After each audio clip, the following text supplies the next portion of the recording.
parents, premier rempart donc face au danger des réseaux sociaux. Mais et l'école dans tout ça? Oui, parce que l'entrée au collège, c'est généralement l'année du premier téléphone portable et de l'entrée dans la vie numérique aussi.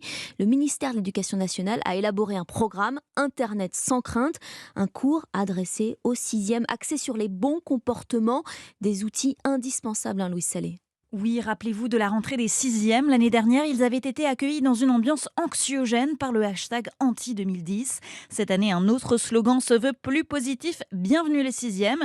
C'est le titre aussi de ce cours enseigné dans les collèges volontaires. Des vidéos, des fiches pédagogiques sont mises à disposition des profs gratuitement. Si tu supprimes une photo, elle restera tout de même enregistrée, même sur les réseaux éphémères. Axel Dessein dirige le programme Internet sans crainte à l'origine de ce projet. Donc les bonnes pratiques qu'on veut leur faire passer, c'est déjà d'être respectueux les uns avec les autres, de se rappeler que derrière un écran, il y a une vraie personne et que c'est important de bien se comporter avec elle pour éviter justement que s'installent des situations de cyberviolence. Ensuite, sur la protection des données personnelles, l'enjeu c'est surtout le plus longtemps possible de choisir un pseudonyme, de choisir un avatar, de ne pas partager des informations qui vont permettre de découvrir l'identité ou savoir où on habite par exemple. Et ce cours se prolonge en famille le soir avec les parents. Rappelez-lui que les réseaux sociaux, Instagram, Snapchat, TikTok et même YouTube interdisent l'accès à leurs services avant 13 ans. La vigilance des adultes est importante à solliciter car c'est grâce à elle que des situations de cyberharcèlement se débloquent. Louise